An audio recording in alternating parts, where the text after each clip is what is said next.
అందరికీ నమస్కారం. తెలుగు వాయిస్ ఛానల్కి స్వాగతం. ఇవాల్టి మన కథ కోటీశ్వరుడైన కొడుకు వృద్ధాశ్రమంలో తండ్రి. పద్మనాభం గారు కొన్ని రోజులుగా అనారోగ్యంతో ఉన్నారు. తన ఒక్కగానొక్క కొడుకు కిషోర్కు ఫోన్ చేశాడు.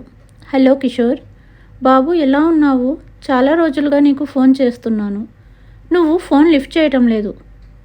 నాన్న, నీ కాల్స్ ఆన్సర్ చేయడం తప్ప నాకు వేరే పని లేదా? ఎన్నిసార్లు చెప్పాను కాల్స్ చేస్తూ విసిగించవద్దని అన్నాడు కిషోర్.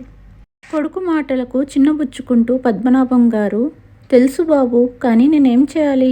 ఒక్కడనే ఇబ్బందిగా ఉంది. ఈ ఇంట్లో ఒంటరితనం నన్ను కాటువేయడానికే వస్తోంది.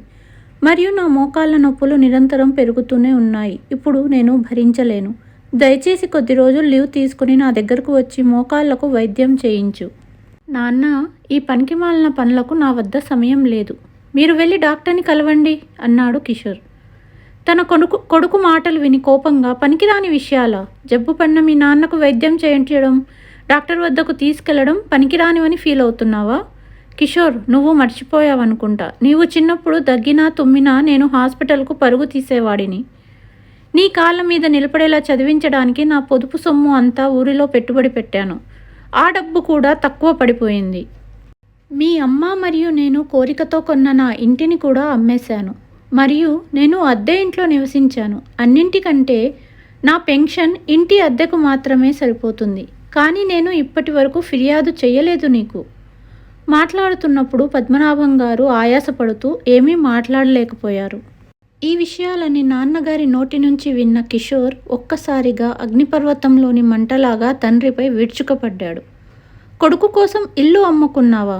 ఏదో పెద్ద ఉపకారం చేసినట్టు చెప్పుకుంటున్నావు. సరే, నువ్వు నాకు ఇన్ని ఉపకారాలు చేసి ఉంటే వాటిని తీర్చే సమయం ఆసన్నమైంది. ఇప్పటి వరకు నువ్వు నాపై ఎంత పెట్టుబడి పెట్టినా ఆ మొత్తాన్ని నీ బ్యాంకులో డిపాజిట్ చేసేస్తాను. ఈ రోజుతో ఇప్పటి వరకు నువ్వు నాకు చేసిన ఉపకారాలన్నీ తుడిచిపెట్టుకుపోతాయి. నాది నీతో అకౌంట్ క్లియర్ అవుతుంది అంటూ కిషోర్ ఫోన్ పెట్టేశాడు. కొడుకి నోటి నుంచి ఇలాంటి సిగ్గులేని విషపూరితమైన మాటలు విని పద్మనాభం గారికి తల తిరుగుతున్నట్లు అనిపించింది. కోపంతో అతని మొహం ఎర్రబడింది. కోపంతో తన శరీరం అంతా వణికిపోయింది.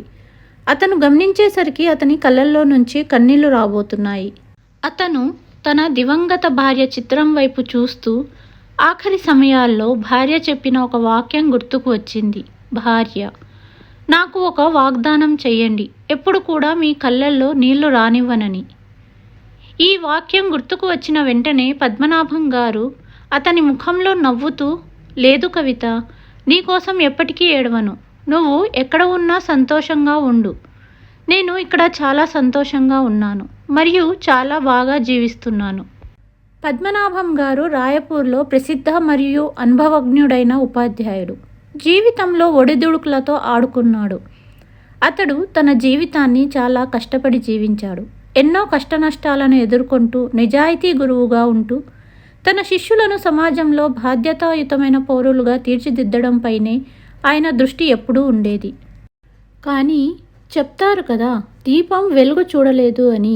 అదే మాట పద్మనాభం గారికి కూడా వర్తిస్తుంది. తన జీవితంలో ఏమి జరుగుతుందో అతనికి అస్సలు ఏమీ అర్థం కావటం లేదు. పద్మనాభం గారి ఏకైక కుమారుడు కిషోర్ భార్య ప్రసవ సమయంలో మరణించింది. అతని భార్య కొడుకుకు జన్మనించిన వెంటనే మరణించింది. గ్రామ ప్రజలు ఇప్పుడు పుట్టగానే తల్లిని కోల్పోయిన కొడుకు కిషోర్ని అపశకుని అని పిలిచేవారు. పుట్టిన వెంటనే తల్లిని మింగేశాడు అనేవారు. పద్మనాభం కూడా తన భార్యను కోల్పోయినందుకు బాధపడ్డాడు. కానీ అతను ఊరిలో వాళ్ళ మాటలు పట్టించుకోలేదు. తన కొడుకును హృదయపూర్వకంగా ఆహ్వానించాడు. గ్రామంలో నివసిస్తూ కొడుకుకు చదువుతో పాటు ఇంట్లో అమ్మ ప్రేమ గుర్తుకు రాకుండా ఆప్యాయతతో కొడుకును పెంచి పోషించాడు. కొడుకు మీద ఉన్న ప్రేమ ప్రభావంతో పెద్ద పెద్ద పనులు కూడా సులువుగా చేసేసేవాడు. తన చేతులతో చేసిన ప్రతి ముద్దను ప్రేమతో కొడుకుకు తినిపించేవాడు. ఉదయం లేచినప్పటి నుంచి రాత్రి పడుకునే సమయానికి లాలిపాటలు పాడే వరకు కొడుకుని కంటికి రెప్పలా చూసుకునేవాడు. బంధువులు, స్నేహితులు అతనిని రెండవ వివాహం చేసుకోమన్నారు. కానీ పద్మనాభం గారు ఒప్పుకోలేదు. ఎందుకంటే అతని రెండవ భార్య అతనిని భర్తగా అంగీకరిస్తుందని, కానీ తన కొడుకును తన స్వంత వ్యక్తిగా ఎన్నటికీ ప్రేమించదు. పద్మనాభం గారి శ్రమ కారణంగా కిషోర్ తన చదువులో ప్రథమ స్థానాన్ని సాధించడం ప్రారంభించాడు మరియు అతను పట్టణానికి టాప్ విద్యార్థి అయ్యాడు. కిషోర్ తన 12వ బోర్డు పరీక్షల్లో 98% మార్కులు సాధించాడు. పద్మనాభం గారు తన జీవితంలోని ఆ సంతోషకరమైన క్షణాన్ని అణచుకోలేకపోతున్నాడేమో అనిపించింది. ఆయన కళ్ళల్లో సంతోషం వల్ల మెరుపు. ఇప్పుడు పద్మనాభం గారి సర్వస్వం అందించిన రెండో దశ వచ్చింది. ఢిల్లీలోని చాలా పెద్ద విశ్వవిద్యాలయంలో అడ్మిషన్ పొందాడు. వయస్సుపై నిస్పృహతో పాటు జీవితంలో గాఢమైన నిశ్శబ్దం ఉన్నప్పటికీ తన కొడుకు కిషోర్ సమాజానికి ఆదర్శంగా నిలుస్తాడనే ఆశ అతని మనసులో ఉంది. చదువుతో పాటు తన భాగస్వామిని కలిశాడు కిషోర్. ఇంజనీరింగ్లో తనతో పాటు సాఫ్ట్వేర్ ఇంజనీరింగ్ చదువుతున్న సుధా అనే అమ్మాయిని కలిశాడు. క్రమంగా వారి సంభాషణ స్నేహంగా మారింది. ఆ స్నేహం ఎప్పుడు ప్రేమగా మారిందో వారికే తెలియదు. ఆ తర్వాత ఉద్యోగంలో చేరిన వెంటనే కిషోర్ సుధతో చెప్పాడు. సుధ గురించి తండ్రితో అతి త్వరలో చెప్పాలని అనుకున్నాడు. దేశంలోని ఒక పెద్ద సాఫ్ట్వేర్ తయారీ కంపెనీలో మంచి జీవితం, చాలా మంచి ఉద్యోగం వచ్చింది కిషోర్కు. ఈ సంతోషంతో తన తండ్రి వద్దకు తిరిగొచ్చినప్పుడు అతని తండ్రి ప్రతిసారిలాగే కొడుకు కోసం కాచుకు కూర్చున్నాడు. కానీ కిషోర్కు ఇప్పుడు డబ్బు చాలా పెద్ద విషయంగా మారింది. దాని ముందు అతని తండ్రి ప్రేమ, అంకితభావం మరియు త్యాగం చిన్నది కావడం ప్రారంభించింది. అతను తనకు ఉద్యోగం వచ్చిందన్న సంతోషకరమైన విషయం పంచుకోవాలనుకున్నాడు. అలాగే తన తండ్రికి సుధా గురించి చెప్పడానికి ఇదే సరైన సమయం అని భావించాడు. ఈ విషయం తన తండ్రికి చెప్పగానే అతని జీవితంలో ఆనందం వెల్లివిరిసినట్లయింది. చాలా సంతోషంతో కిషోర్ 2 రోజుల్లో సుధని తండ్రికి పరిచయం చేశాడు. సుధాని కలిసిన పద్మనాభం గారు తన ప్రవర్తన, నడివడిక చూసి చాలా ఇంప్రెస్ అయ్యాడు. తన మాట తీరు, మర్యాదలు బాగా నచ్చాయి. వెంటనే పెళ్లికి ఓకే చెప్పారు. అతి త్వరలో రాయపూర్లో కిషోర్ తన తండ్రి, స్నేహితులు మరియు దగ్గరి బంధువుల సమక్షంలో వివాహం చేసుకున్నాడు. ఆపై ఉద్యోగ నిమిత్తం ముంబైకి వెళ్ళాడు. కానీ కిషోర్ అక్కడే ఉండి తన భార్యతో ముంబైలో స్థిరపడ్డాడు. ఈ దశలో పద్మనాభం గారు ఒంటరితనం చాలా కుంగదీసింది. ఇంతకుముందు కిషోర్ ప్రతి 3 లేదా 4వ రోజు అతనికి కాల్ చేసేవాడు. కానీ చాలా వారాల తర్వాత కూడా పద్మనాభం గారు తన ఫోన్ రింగ్ వినడానికి కాచుకొని చూసేవారు. పెళ్లి తర్వాత కోడలు కారణంగా కొడుకు మారతాడని తరచుగా చెబుతారు. కానీ ఇక్కడ మాత్రం అందుకు విరుద్ధం. రోజు సాయంత్రం మామయ్యకి ఫోన్ చేసి యోగక్షేమాల ఆరా తీస్తూ కోడలు సుధ నుంచి ప్రేమపూర్వకమైన మాటలు విని పద్మనాభం ఒంటరితనం కాస్త తగ్గుతుండేది. ఇటీవల ఆమె తన భర్త కిషోర్తో ఇదే విషయంపై గొడవపడేది. అతను తన పనిలో చాలా బిజీగా ఉన్నాడు. అతనికి జన్మనిచ్చిన తన తండ్రికి కూడా సమయం ఇవ్వట్లేదు. కానీ అతను తన కోసం డబ్బు సంపాదించాలనే వ్యామోహంతో ఉన్నాడు. పద్మనాభం గారు టీచర్గా ఉద్యోగం చేసి రిటైర్ అయ్యి తన పొదుపు, ఇల్లు మొత్తం కొడుకు మీద పెట్టుబడి పెట్టాడు. రోజులు గడిచే కొద్దీ మోకాళ్ళ నొప్పులు, ఒంటరితనం పెరిగిపోతున్నాయి. ఆ కారణంగానే ఈరోజు కొడుక్కి ఫోన్ చేశానని, అయితే దానికి కిషోర్ ఇచ్చిన సమాధానం ఆధునికత యొక్క ఊబిలో చిక్కుకున్న తన మూర్ఖపు కొడుకు తండ్రి మాటలను ఉపకార వేతనంగా తీసుకున్నాడు, కానీ అందులో తండ్రి ప్రేమ కనపడలేదా అని మనసులో బాధపడ్డాడు. అతని ఒంటరితనపు బాధను అతని కోడలు సుధా బాగా అర్థం చేసుకుంది. కానీ ఆమె తన భర్త ప్రవర్తన ముందు ఏమీ మాట్లాడలేకపోయింది. ఇంతలో సుధా మగబిడ్డకు జన్మనిచ్చింది అనే శుభవార్త విన్న పద్మనాభం గారు ఇంట్లో ఉండలేక మరుసటి రోజు తన కొడుకు ఇంటికి చేరుకున్నాడు. అతను తన మనవడిని కలుసుకున్నందుకు చాలా సంతోషంగా ఉన్నాడు. జీవితంలో విలువైన బహుమతి తనకి దొరికింది అని సంతోషపడ్డాడు. మనవడిని ఒడిలో పెట్టుకొని ఆ కాలం 30 ఏళ్ళు వెనక్కు పోయిందని, తన చిన్న కిషోర్ ఒడిలో ఉన్నట్టుగా అనిపించింది పద్మనాభం గారికి. కొడుకుకి పేరు పెట్టే హక్కు సుధా మామగారైన పద్మనాభం గారికి ఇచ్చింది. తాతయ్య అతనికి అభిమన్యు అని పేరు పెట్టాడు. ఆయన ప్రేమతో నిండిన ముఖం, మనసులో ఆప్యాయత వచ్చి కళ్ళల్లో నీళ్లు తిరిగాయి. ఈ దృశ్యాన్ని చూసిన సుధా చాలా సంతోషించింది. చాలా ఏళ్ల తర్వాత మామగారిని చాలా సంతోషంగా చూసింది. అతని మొహంలో చిరునవ్వు ఉంది. ఇప్పుడు అతని ముఖంలో ఈ చిరునవ్వు ఎప్పటికీ ఇలాగే ఉండనివ్వాలని మరియు తన మనవడిని తాతయ్యకి దూరం కానివ్వనని నిర్ణయించుకుంది. దాదాపు వారం రోజుల తర్వాత పద్మనాభం గారు తిరిగి వెళ్ళాలని భావించినప్పుడు సుధా తన భర్త కిషోర్తో ఇలా చెప్పింది. నేను మీకు ఒక విషయం చెప్తాను. చాలా కాలం తర్వాత మీ నాన్న నవ్వడం చూశాను. తన మనవడిని కలిసిన తర్వాత మామయ్య గారు చాలా సంతోషంగా ఉన్నారు. మామయ్య గారి ముఖంలో తాతయ్య అయిన ఆనందం స్పష్టంగా కనిపిస్తుంది. మామయ్య గారు ఎప్పుడూ నవ్వుతూ ఉండాలని నేను కోరుకుంటున్నాను. అందుకే మామయ్య గారిని మనతో ఉండమని చెప్పండి అని సుధా కిషోర్కి చెప్పింది. సుధా ఇలా మర్యాదగా మరియు ప్రేమగా అడగడంతో తిరస్కరించలేకపోయాడు కిషోర్. ఇప్పుడు పద్మనాభం ముంబైలోని తన కొడుకు ఇంట్లో నివసించడం ప్రారంభించాడు. తన మనవడు అభిమన్యుతో సమయం గడపడం ద్వారా అతని జీవితానికి కొత్త అర్థం వచ్చింది. చిన్న అభిమన్యు కూడా తెలుసు తాతగారు తనకు ప్రేమగా చూసుకుంటారని. ఎక్కువ సమయం తాతయ్యతో గడిపేవాడు. అదొక రకమైన సంతోషం. రోజులు గడుస్తూ ఉన్నాయి. సమయం దొరికిన తర్వాత సుధా తన మామగారిని ఒక గొప్ప మోకాలి స్పెషలిస్టు దగ్గరికి తీసుకెళ్లి వైద్యం చేయించింది. అతని మోకాలి నొప్పి క్రమంగా నయమవుతున్నాయి మరియు అతను సరిగ్గా నడవడం ప్రారంభించాడు. సుధా మామయ్య గారు తన ఇంట్లో ఎలాంటి ఇబ్బందులు కలగకుండా పూర్తి జాగ్రత్తలు తీసుకుంది. కాలం గడిచే కొద్దీ అభిమన్యు పెరుగుతున్న కొద్దీ అతని తాతపై ప్రేమ పెరిగింది మరియు తన సొంత కొడుకు కిషోర్కు క్రమంగా పద్మనాభం గారిపై వ్యతిరేకత ఎక్కువ అవుతూ ఉంది. ముఖ్యంగా ఏ ఇంటి పనిలో అయినా పద్మనాభం బిగ్గరగా మాట్లాడడం అతనికి నచ్చలేదు. కిషోర్ పనిలో బిజీ మరియు డబ్బుల ఖర్చు కూడా నిరంతరం పెరుగుతూనే ఉన్నాయి. దాని కారణంగా అతను తాగడం ప్రారంభించాడు. ఒక రాత్రి మద్యం తాగి ఇంటికి వచ్చాడు. పద్మనాభం గారికి ఇదంతా చూసి చాలా బాధగా కోపంగా ఉంది. కానీ అతను తనతో ఏమీ మాట్లాడలేదు. కానీ క్రమంగా సమయం గడిచే కొద్దీ తాగి తిరిగి రావడం కిషోర్ దినచర్యగా మారింది. మద్యం మత్తులో సుధను కూడా దుర్భాషలాడడం మొదలుపెట్టాడు. ఇప్పుడు పద్మనాభం నిశ్శబ్దంగా ఉండడం సరికాదని భావించి ఒకరోజు తన దగ్గరే కూర్చొని కొడుకుకు వివరించడం మొదలుపెట్టాడు. కొడుకు సుధీర్, ఈ మద్యపానం మంచిది కాదు. చాలా ఇళ్లను బట్టబయలు చేసింది.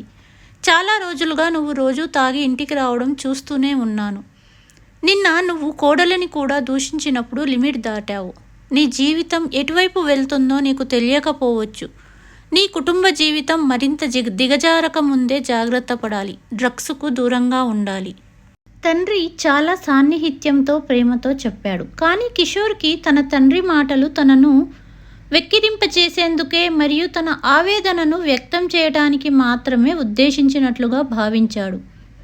అతను తన తండ్రి ప్రేమను ఎందుకు పూర్తిగా మర్చిపోయాడో తెలియదు. ఒక్కసారిగా కోపం తెచ్చుకున్న కిషోర్, నాన్నగారు, మీరు నా జీవితంలో జోక్యం చేసుకుంటే మంచిది కాదు. ఎలా బ్రతకాలో, ఏం తినాలో, తాగాలో నాకు తెలుసు. మీ సలహాను మీరే ఉంచుకోండి అని కోపంగా అన్నాడు. కిషోర్ చెప్పిన ఈ మాటలకు పద్మనాభం గారి కళ్ళల్లో నీళ్లు తిరిగాయి. ఇప్పుడు మౌనంగా ఉండడమే ఉత్తమం. తనకు ఊరిలో ఒంటరిగా ఉండే ఇల్లు కూడా లేదు. కొడుకు బయటకు వెళ్ళమంటే ఎక్కడికెళ్ళి బ్రతకగలను ఈ వయస్సులో అనుకొని మౌనంగా అక్కడి నుంచి వెళ్ళిపోయాడు. సుధా కూడా అతని కళ్ళల్లో నీళ్లు చూసి బాధపడింది. తర్వాత భర్తతో ఏకాంతంగా మాట్లాడడానికి కూడా ప్రయత్నించింది మరియు అతనికి అర్థమయ్యేలా చెప్పటానికి ప్రయత్నించింది. కానీ కిషోర్ మత్తులో ఉన్నాడని గ్రహించింది. అతను ఇప్పుడు ఎవరి మాట వినే పరిస్థితిలో లేడు. ఒకరోజు తన స్నేహితుడి నుండి రాత్రికి పార్టీ ఉందని కాల్ వచ్చింది.